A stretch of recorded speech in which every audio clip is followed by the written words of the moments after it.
series. I mean, yeah, he's got that record against most people, but still. Who's your favorite, Kev, actually? Favorite? Out of the, like, to win it all, out of the 6 names we got left? Always Cyril.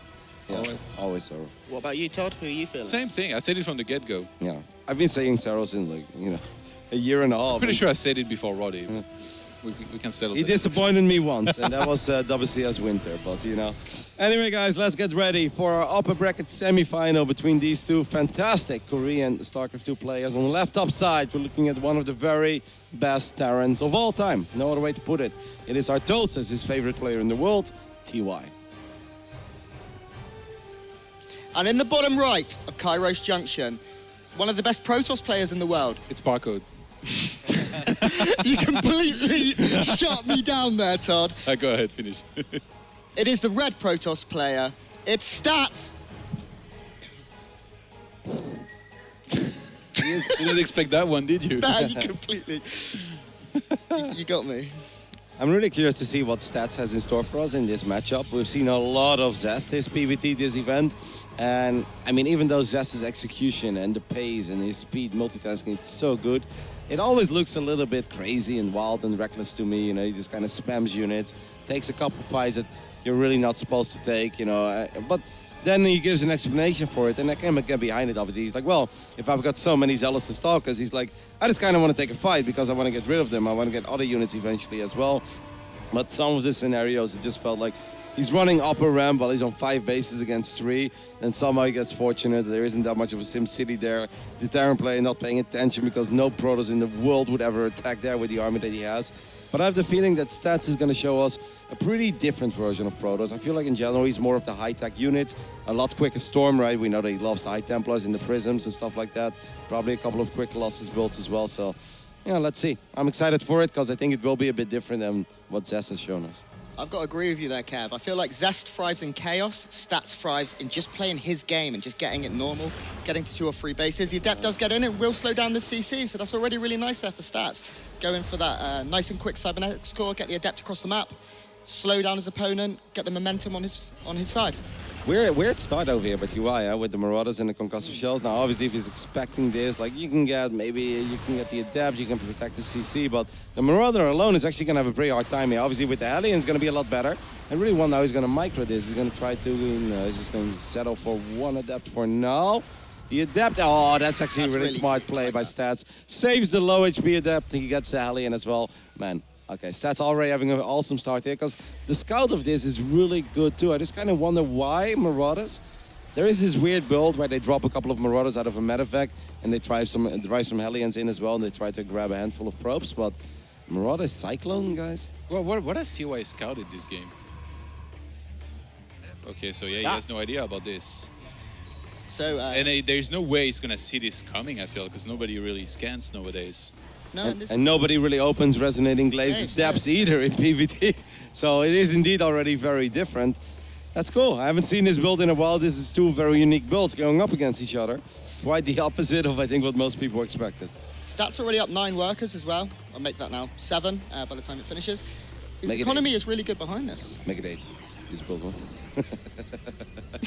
One thing I love about TY's play is that he almost always gets like at least 1 Raven and sometimes more. And I think that's really good. Like if you get very good with these units in itself, like you're going to be really strong at this stage in the game where like it can actually come into play with some of these auto turrets. So what does TY have here? Does he have that? Okay, the Raven is not out yet, Todd.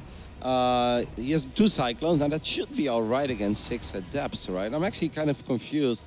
I don't know if Stats is going to wait or if he's going to go for it right now because the upgrade is done. Okay, it's going to be 9 Adepts in total. I mean, TY is going to have to pull the SUVs away very quickly and he's going to have to micro. You got to pull SUVs here, mate. If you just fight with them, you're going to lose all of them. 8 immediately go down, and this is already great for Stats. If you can shade out, save a good chunk of these Adepts and pick off some of these Marines, Stats is going to be able to take a pretty hefty advantage. Look at the worker count, Roy. 44 to 29 already. This is really, really good. He makes it look pretty easy, doesn't he? Yeah. He's like, I don't know why any Protoss loses in this matchup. I think that what TY, I think the reason why TY fought with the SUVs at first is that I really didn't think he expected Resonating Glaives. He probably thought it was one of these weird, like 6 or 7 Adept openings, and then an Oracle shows up as well. We've seen those builds a couple of times, so I think he was waiting for the oracles, and then suddenly he obviously sees the orange attacks of the resonating glaives at depths. Once they have the upgrade, the attack turns orange. And he's like, wait a minute, I can't fight with SCVs here at all. So he pulled them away, lost quite a few.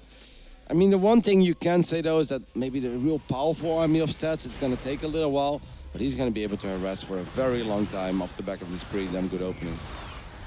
Prism coming in now, making this, you know, just a couple more workers, but every little helps here for stats. Every advantage he can take is good, whilst he gets that Colossus production, extended thermal lance. What do you think of this build from stats, Todd? Are you feeling it? You think he's got a good game going forward? This is kind of what we expected, right? Like for him to play like somewhat standard. He definitely played like a more aggressive brand of Protoss than he will most of the time. And guess what? That caught TY off guard. He killed a bunch of SCVs, got a worker leads. And now with the third base about to finish and him already going into thermal lance, I love his position. TY playing a tank style here, by the way. Yeah, I almost feel that this is going to be one of these games where TY makes the ultimate two-base push, you know, relying on the Raven to get a big interference matrix on the Colossus. Tank build against Colossus build. It's not quite exactly what we saw in Katowice in that last map, but there are similarities here. Yep, but this time I think Stats' opening is way better. This is very big, though, for TY. He gets the War Prism, he gets all of these adapts as well. This time only loses 4 SCVs. So that was good, but I have the feeling that TY is just going two-base all in here. I really don't think he can ever wait for a third CC or something along those lines. I think he's going to be way too far behind. Maybe float his main CC eventually, yeah. Like, while the push is going on. How many tanks and Liberators does he have? It's going to be like the double siege style. Yep. Only 3-2 right now. But I love that Stats' army is already in the middle of the map, because now he's forcing these tanks over here to siege up already. Yeah, he's slowing down the push a lot. Yep, that's why losing that prism was kind of bad, but he's saving it right now with his army. Stats' army may not look that powerful right now, guys, but it's going to be very powerful a minute from now. TY knows that as well. That's why TY feels that this is his moment of opportunity. Maybe make something now he has happen. Thermal Lance. He can buy even more time. Liberators do siege up now, going to stop just a small harassment potential from the Colossus. Oh, he's going to move to catch the reinforcements here. This is great from Stats to do this, but if TY moves up and sets up the siege too close to the natural, then it's going to be really hard for Stats to properly engage. You know what There's I'm really a timer sad on TY's about? push right now. I'm sad that he didn't bring at least a couple of SCVs. A to repair. Oh my god, he's going. Oh, Stats, okay. I mean, most of the bio is way out of position. Interference matrix is casted on both Colossus. One Colossus goes down. Can he save that tank? No, he cannot. But he is going to clean up pretty much the entire army, though. And now, really, Stats doesn't have a lot to work with at all. What does he truly have at home? It's a couple of Zealots. Man, TY, you monster. How are you making scenarios like this possible? 59 army to 34. Another interference matrix on the Colossus here. It's just these Zealots fighting this bio here on the ground. They're going to be forced back, and now the Liberators. There's no counter at all against these Liberators. I mean, he could make Stalkers, but he needs so much of everything else as well. Stats upgrade slightly ahead. If he can survive in this, he can push forward and he can continue to get into this game. But Stats is in a lot of trouble. I've got to agree with you, Todd. He needs to get that next Colossus out. There's not too much energy left on the Raven, enough for one interference matrix. But look at the reinforcements for TY. The parade push is coming. TY knows he needs to end the game now, or at least take a massive advantage. Yep, I mean, so far so good for our Terran, but he had a super rough start, so he still needs a tiny bit more. But this is a gnarly setup that our Korean Terran player is working on. The Cybercore is very vulnerable here as well, and that would suck a lot because he barely has any Stalkers right now. If you lose the Stalkers, he can't kill the Lips anymore. Stats has had enough. He wants to break it right here, right now, and this does seem like a pretty decent fight at first, but the bio is still alive. The Colossus go down. There's one more Colossus. He's going to try to get a few swipes off, but GG. Wow. TY, that was actually very impressive stuff, especially after that start. So good. I love how even in the end, you see his micro where he's like, he doesn't stim with the entire army, he stims with a couple of units, and then he stims forward like 2 Marauders and a Marine. He guns down the Colossi like that. And says like, how on earth did I lose that? TY is like, that guy hasn't learned a damn thing since Katowice. Don't you ever go Colossus against me. And I've got to say, I had kind of written TY off a little bit in that game. The damage done by that Resonating Glaives push was substantial. The Prism did well. I think the real turning point was getting that Prism. Absolutely. No, 100%. Getting that Prism changes everything, because at that point, TY can actually kind of freely move to the other side of the map. Stats did make the correct call of being like, you know what, I'm going to dance with my army in the middle. Now, of course, you guys can say, like, well, what about that fight? That fight was really bad with the Colossus against the tanks. Yes, but I also can't blame Stats too much for trying, because it did feel like those tanks were exposed, right? Like, sometimes you just feel like there is an opportunity. He went for it, but TY was there quickly to save his tanks, drop the interference matrices on time, and he got the job done. And I really liked what Todd said, that Raven, or the 2 Ravens in that game, just proved absolutely vital. If those Colossus had had free reign over the fight throughout the game, it's over, 100%. Stats just cleans up easily. TY had to do a lot of things right there to still win that game, because the start simply wasn't what it was supposed to be. But I guess you can always trust in TY to do a lot of things right. That's pretty impressive. His position was pretty damn... I'm sure that every time player watched the game, yeah, it's over, super over, that game is dead, you know. Like downstairs, people turn away from the television. Wake me up when game 2 is like 3 minutes on the way, you know. Thermal's up at the bar, he's like, this is done. It's very specific to TY to go for that Raven like this. Like, he's been doing it for a long time, and he really like perfected that style. His Padawan special as well. Often a big fan of those Ravens as well. I was casting the B stream the day before yesterday. I don't know what day that was, Friday. And Special was in chat, and he was like, have you seen my phone background? Because I was casting TY. He sends me a tweet, and it's just this picture of TY, his background. He's like the ultimate fan. So Special right now, we're bouncing with glee, playing Pokemon as he watches. The ultimate fan, but he also kicked him out of BlizzCon. So. Yeah. I don't know if I would truly love my ultimate fan to eliminate me out of BlizzCon, but nah, we all love Juanito. It would be really cool to have him here once, but it's a big journey. It's a big journey for We couldn't even bait him to come here with a Mexican theme, so I don't know what he's going to take. I don't know, we'll figure it out one day. Probably a lot of Pokemon. We're just going to tell him that the most epic Pokemon in the world are all in Krefeld, Germany, and then he might actually consider the trip. We have hopped into Acropolis. On the right bottom side, we're looking at the main base of our Korean Protoss. It is Stats. He's, of course, down 0-1. Think he did a lot of things right. Just took one bad fight and maybe lose. Like, you can be a tiny bit critical of how ambitious he was with the Prism, considering the position that he was in, right? I think a lot of Terran players would be like, well, that's really stupid. You don't have to do that. Wait until the Terran player moves out, then send in that Prism. Like, why are you trying to harass a Terran player that's on 2 bases and actually has all of their units at home? And you can obviously agree with it. That was, I think, a silly mistake. Shouldn't have happened. And absolutely a real turning point in that game. Standard opening so far, it does look like Stats is going to go for that Cybercore before the Nexus, get the Adept, maybe even a Stalker across the map, try and slow that CC down. Just a slight variation in the opening. But it's nice to see, you know, if you can slow your opponent down. Stats, his opening was great last game. There's no other way to put it. Maybe a cheeky proxy Stargate here in the north side of the map as well. Could be in the plans. I like that about Stats, is that like he's that very standard Protoss that, you know, plays super well, kind of like Rain used to be, but I feel like cheesier when he needs to be, and I really appreciate that about him. This is pretty extreme cheese, by the way, guys, because, I mean, it's Twilight Council before Nexus. You don't really see that very often. And he walled off almost has to hide it. So. Hey, the Reaper could get into the main base right now, though, because he didn't block off the pylon spot. Maybe he's going to do that soon. Man, this is kind of a weird... What do you think, Dark Shrine? Is that for? It almost feels like it, right? Otherwise, why would you take both gases before your Nexus? So I think we're looking at the quickest possible Dark Templars. I'm honestly a little bit confused about this game. There goes the Robo as well. DT drop. Yeah. The Reaper scouted up at that northeast position, but it didn't quite get close enough. It just sort of skirted around the edge. So with that Robo down, this is going to come definitely as a surprise. Oh, my goodness. Oh, now we get something a little bit interesting, Kev. This game is going to get this wild, Clown guys. Fiesta. Yes. I have the And feeling... also DT drop against somebody that likes to open Ravens. But that just so happens to proxy Starport this game. What is going on here? So it's probably going to be a Liberator, right, being produced there, because he doesn't have... he could obviously go for a medevac as well, but I don't think he has a reactor on the factory, so he only has like 2 Hellions or something. Okay, now he's going to go for the swap route. So he's going to get the quickest possible 4 Hellions. This is an interesting little build as well. Maybe run a couple of Marines to the other side of the map too. Both players are going to kill a lot of workers here, guys. I'll guarantee you that. This is indeed going to be a proper Clown Fiesta, or as how our Piggy would say it, a bloodbath. Bloodbath. Oh no. Oh no, so many SUVs and probes. Where are my roaches? I'll never get tired of that meme. Neither did go down, so no scout in the main base here for TY. He didn't really get a read of what this game is. We haven't seen any scans or anything, so this is coming as a surprise right now. The Prism is going to head in. Dark Shrine is finishing. We also have only the free Hellion drop. The Adept did manage to kill one, I believe. How many scans do we have available on this side? Okay, there is energy on this orbital. That's very big, by the way, guys. There's a little bit of energy here as well. There are barely any units, so that is a 55 problem. and 37. Yeah, it's a problem for now, but hey, at least he didn't drop that Mule yet. So both players are going to kill a lot of workers. There's no shield battery in the main base, but... The gateways are on cooldown. Oh my god.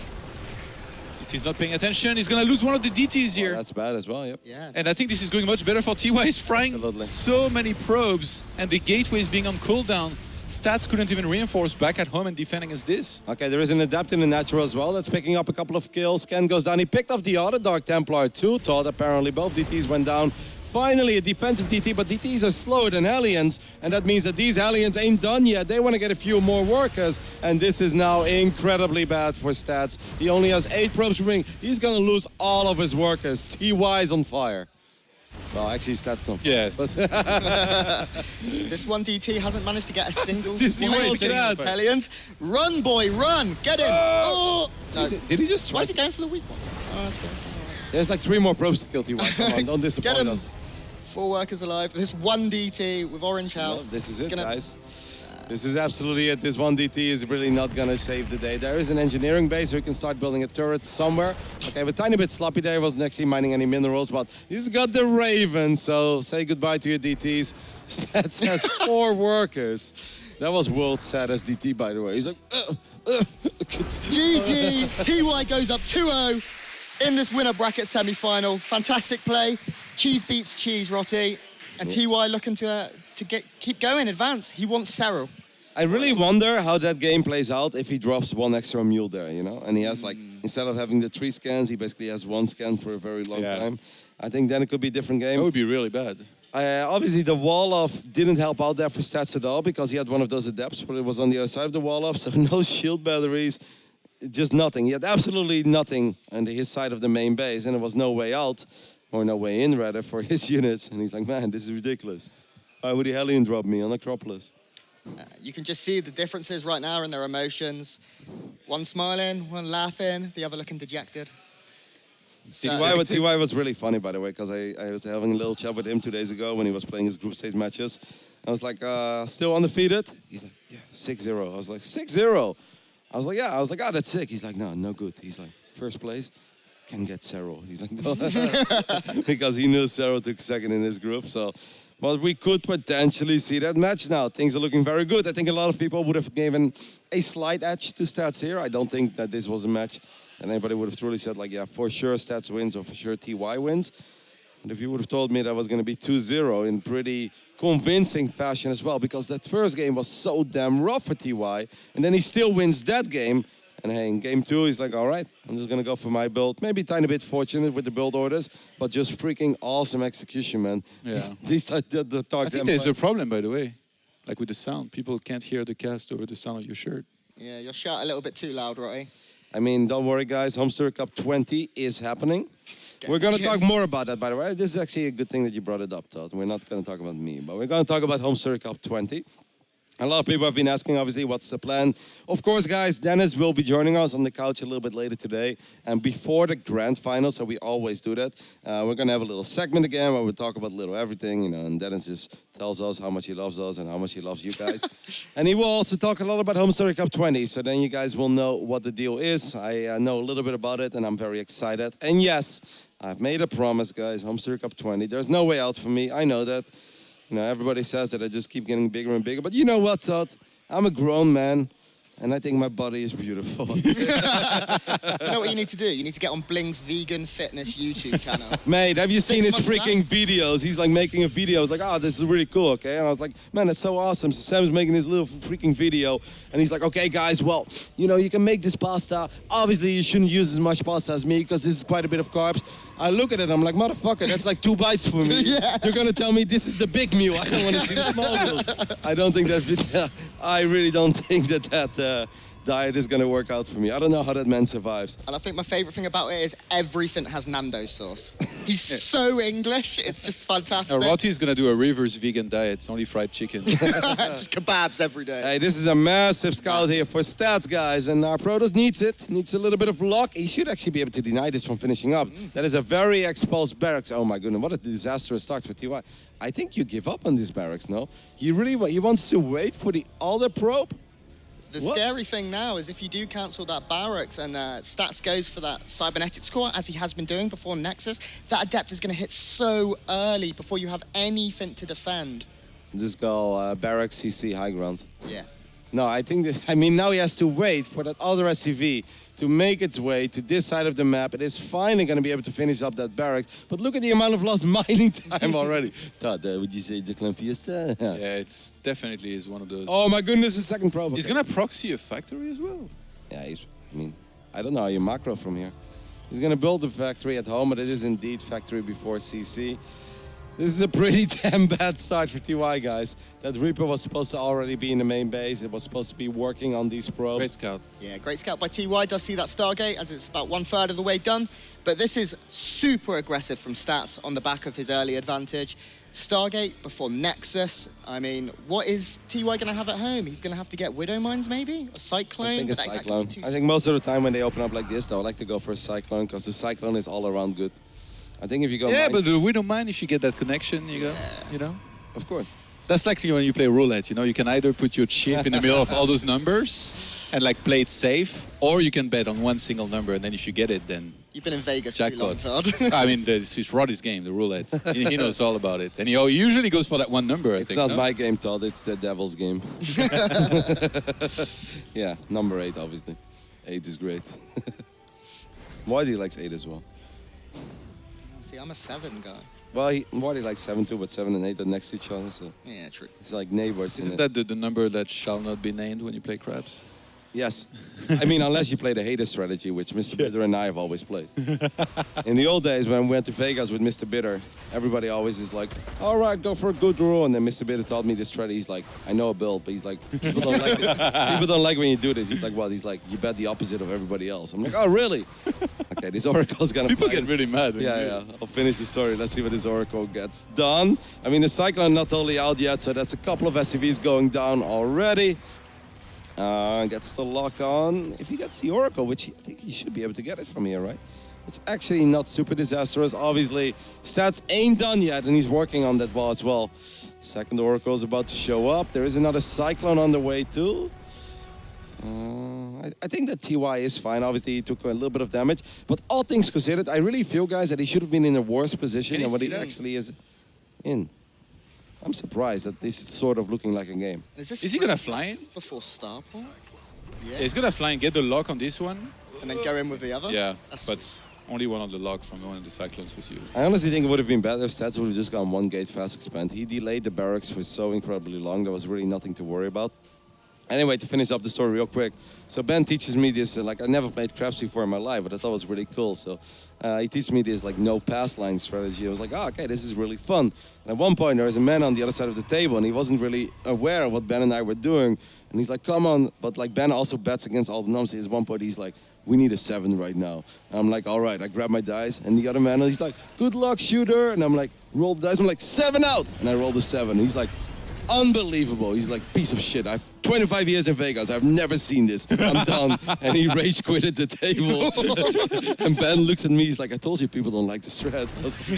The hater strat. Yeah. Big push now coming from Stats. With this Oracle, the siege tank does go down pretty early. There's not that many Marines here. The Cyclone is going to lock on, but this is a lot of Stalkers starting to tear down this SCV count. Tank is very important here that it stays alive. The Oracle does get picked up, and that means no more high ground vision for these Stalkers, guys. So that's a very big pickup there. I mean, obviously the economic damage is big, but hey, so it was in game 1 on Kairos Junction. I mean, Stats is actually playing a little bit reckless here as well. He's going to lose those Stalkers still. Really wants to get the Cyclone, but don't forget about that tank on the high ground, guys. That tank is still there. Lots of lost mining time again, Todd. How do you feel for the Stats? You feel this was a good push? Worth it or not? Yeah, I think he killed enough. Like when you see 23 walkers to 42, that one Oracle still being alive, even though it's kind of being held hostage right now in the corner of the map. Yeah. And he's going to keep going. He just wants to trade units for more and more SCVs while he keeps on building up his probe count and even starts working on the third base now. Currently just shy of twice the probe Ooh, the Adepts? SCVs. Don't do it with the Adepts. There's enough army now. I think Stats should just pull back. Yeah, I'm with you. I mean, actually, more than enough army. If you look at the army supply, Todd, 35 against 13. Look at it. It's like the only way that Stats is going to lose this game is if he keeps throwing away units for absolutely no purpose. Is there a starport yet? I I don't think there is. He's just going to make a massive push. Maybe bring a couple of SCVs as well to repair the tank and get a some Dark bunkers. Shrine here could have been really good. Actually, Blink is wrong against this. It's like one of the worst things you can get. Especially because it's not done yet, and even by the time it finishes up, it's not going to have that big of an impact. Oh my god, The and he's Robo getting, Bay. he hasn't learned. Robo Bay. He wants to go Colossus. You're playing against TY. He keeps going tanks and Marines and pushing you and killing you. Stats, you're literally double the work account if you lose this game as well, but he's going to try to buy some time with that stasis trap. This could be big, guys. I don't think TY is aware of it. He is aware of it. Oh. Well, he actually gets 2 more Marines stuck as well. Throws down the scan, spots the next stasis as well, but that's just the SCV. We have a couple of Zealots, but these Zealots don't have charge. I mean, 52 army supply Yep. to 17. and then we get the bunkers as well. I mean, all the probes being pulled immediately. Stats, no, This he's tank indecisive, is guys. So good. You can't pull probes against this. One Immortal has just finished Rutty. Blink still not done. Stalker's being warped in. Only 1 battery. He needs a couple more. The bunker cannot go up. Well, that Immortal's doing really good damage, though. It got the Cyclone, gets the tank as well. Now it still potentially Look at isn't the enough, but no, the reinforcements are going to show up as well. I cannot believe it. Stats, your start was so damn good in game 1. It was even better in game 3. How are you he's okay, he losing got these Blink. games, my friend?